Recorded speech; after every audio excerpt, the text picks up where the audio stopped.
We have gamers that do things for good. We have gamers that do things for the fun of things. We also got gamers who are complete holes who make other people's lives a living hell. And today we're going to talk about some of those people. What's up, guys? It's the Gaming Zone bringing you your daily gaming news. And without further ado, let's get into it. All right, so this story to me is a little bit controversial. I'm not exactly sure if this is a good thing or a bad thing, but let's get into it. Sony wants to create a fingerprint of players' voices. A recently published patent reveals a unique program in development by Sony which aims to create a tangible fingerprint of players' voices.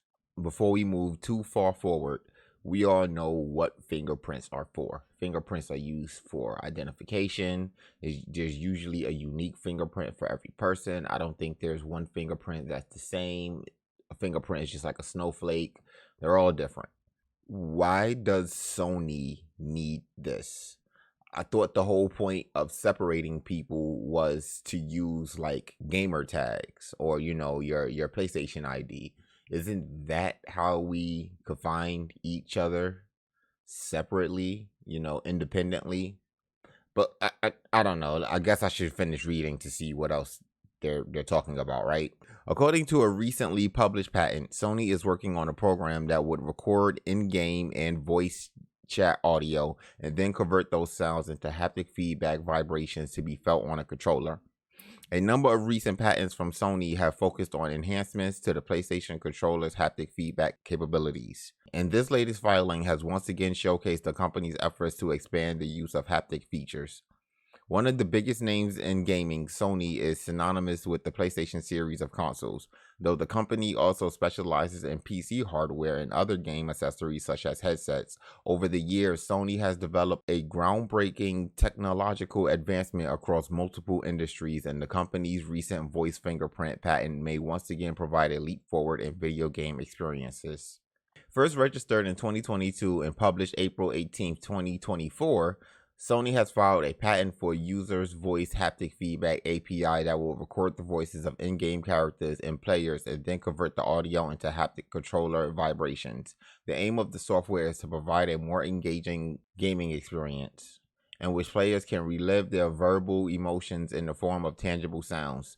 Sony haptic feedback technology has been praised for its ability to enhance immersion in various games, and this patent seeks to allow the haptic to be even more expansive. While recording voice fingerprints as haptic feedbacks may sound exciting, it's a key to note that the company's frequency file patents that are never fully developed, so there is no guarantee that this haptic voice feature will be made available to users.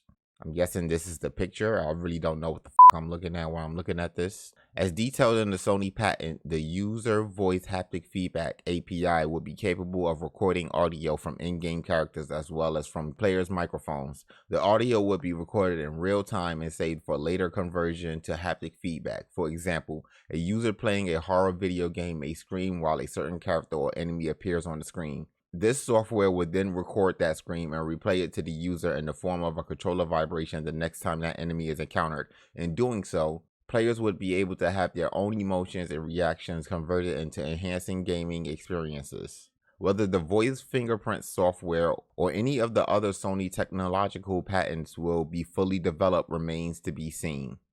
Technology companies continue to seek out new ways to improve video game experiences for users, with many looking at a combination of both hardware and software developments, from holographic displays for PlayStation consoles to controllers focused on accessibility. Sony and fellow tech giants have registered a number of R&D projects that audiences may want to keep an eye on. Okay, so real quick, what this sounds like to me is, honestly, I feel like it's just another way to get you. They're implementing new ways to make you spend your money, or they're taking your data and they're selling it to the government. Either way, I don't really see too much good coming out of this. I think how they described it is interesting. I'm not sure I want my voice being turned into a vibration. If you're listening to this, you could probably hear the vibration from my voice already. But I'm good on that, Sony. No, thank you. I'll pass. So on our next story, We have gamers that do things for good. We have gamers that do things for the fun of things. We also got gamers who are complete holes who make other people's lives a living hell. And today we're going to talk about some of those people. Seizing upon Fallout's popularity, New Vegas veterans are luring unsuspected newcomers to the RPG's most infamous location. Please don't go to the Quarry Junction unprepared.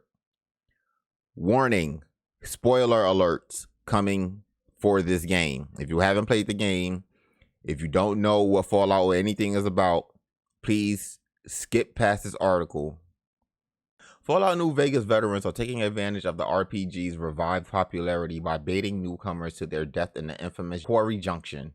Just in case you haven't been on the internet recently, the Fallout TV show is good. It's so good, in fact, that it leads to a revival of the Fallout series at large, prompting thousands upon thousands of brand new players to delve deep into its various games from other decades, including Fallout 3, 4, and as well as the Obsidian spin-off of Fallout New Vegas. The latter game features a location that becomes infamous in the years since the launch. Quarry Junction. In short, the mine is overrun by death claws, so it's an utter massacre if you wander in there without being armed to the teeth. Unfortunately, it's often a massacre even if you are armed to the teeth, and the video below is a perfect demonstration of why. Okay, so real quick, I just watched the video with the sound off. Definitely give it a watch. Now imagine running into Mother Deathclaw as a newbie. That's exactly what the veteran players are hoping to accomplish as they're beckoning newcomers to head to the Quarry Junction as early as possible and claim the awesome loot waiting for them within. Yo, you guys are assholes. They conveniently leave out the Mother Deathclaw and her children waiting for them, obviously. So here are a few tweets of people being possessed by the devil. This slot will definitely be losing a lot of karma for this stunt.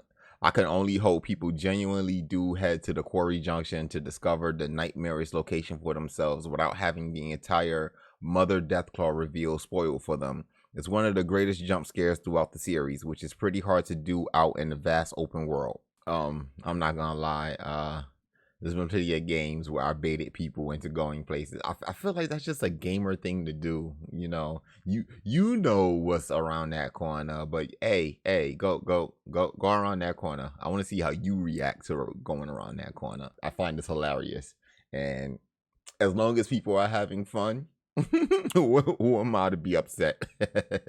On our next topic, Samus didn't appear in Fortnite because Nintendo wanted her to be a Switch exclusive. The Metroid mascot could have started alongside God of War Kratos and Halo's Master Chief. Honestly, I'm glad it didn't. I get what Fortnite's doing, bringing all the characters in together. I also believe that there are some characters that shouldn't have been touched. I don't think Kratos should have been in there. I don't think Master Chief should have been in there. I was kind of upset when I saw Goku in there. Whatever. Let's get into it. Metroid Samus Aran missed out on an appearance in the Fortnite because Nintendo wanted the character to only be available on the Switch version of the game. That's according to the former Epic Chief's creator officer Donald Mustard, who discussed the evolution of the company's metaverse project in a recent interview with GameFile. The Kratos from Sony's God of War series and Master Chief from Microsoft's Halo franchise joined the Fortnite in 2020 as part of Chapter 2's Season 5's Gaming Legend series. Court document publishing the following year as part of a legal battle between Epic and Apple revealed that the Fortnite maker had also wanted to introduce a skin based on Metroid mascot Samus, but why one never materialized hasn't been confirmed until now. Mustard said Nintendo's declined Epic's offer to include the character in the game. They got really hung up on the characters showing up on platforms that weren't their platforms, he said. They would be thrilled to have Nintendo characters in Fortnite, but just only if it's on their platform. Mustard said Epic wouldn't agree to the stipulation. For me and for all Epic, we're like, that's an absolute must. We want to make sure that Fortnite is the same experience no matter what screen or device you're playing on. Earlier today, it was announced that singer-songwriter Billie Eilish is coming to Fortnite. Confirmation that Eilish is joining Music Experience Fortnite Festival on April 23rd arrived just days after the star's appearance in the game was included on what's claimed to be a leak for the 2024 content roadmap image.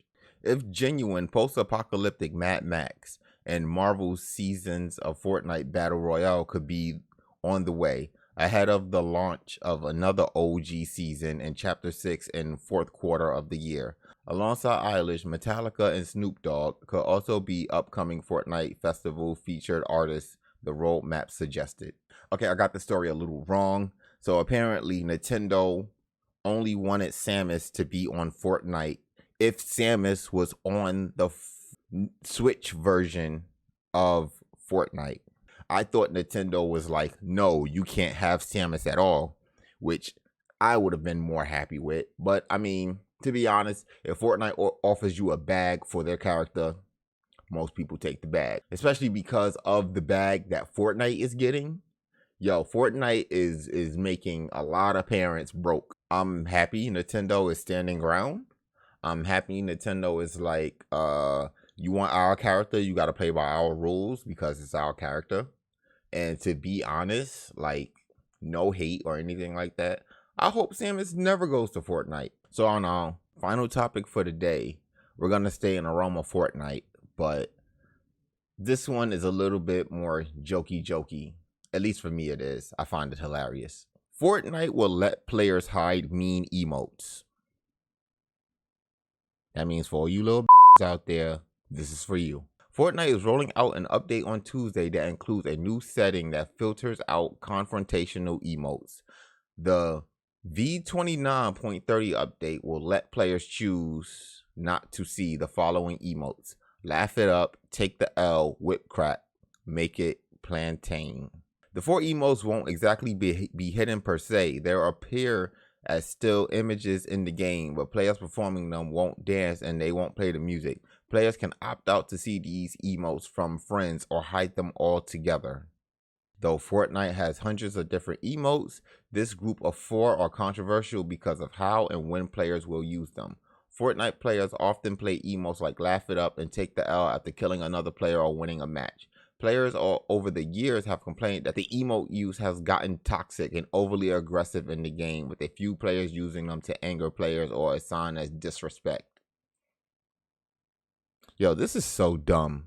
This is really dumb. Epic Games has taken the flack for its emotes in the past, but for a couple of different reasons. Many of the emotes mimic popular dance moves, and multiple dance move creators have sued Epic Games, accusing the game developers of ripping off their work. Back in February, Epic appeared to have reached an agreement with celebrity choreographer Kyle Hanagami that led him to dropping his lawsuit over its complicated emoji. Although emotes are a widely used feature in Fortnite, they aren't everyone's cup of tea. The latest update appears to be recognition on Epic's part that for at least some players, certain emotes just ruin the vibe. While other players won't be able to block the emotes outright, they'll certainly be able to make them less annoying. If you are sensitive about playing video games, you shouldn't be playing. If you're playing a competitive game and you take an L, yeah, you deserve to get emoted on. You deserve to be teabagged.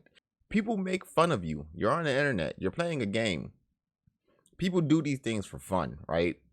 This is a form of babying games. When you get into a competition like game where you have to play against other players, guess what? They take competition seriously. So when they kill you, guess what? They're excited. They're going to emote. They're going to dance. They're going to do all this stuff. I think a lot of people are going to hate this change. I think that this is another step in the direction of getting rid of competition altogether. When you got 10th place trophies because someone is upset they lost, of course the next thing is going to be getting rid of emotes that makes fun of the losers.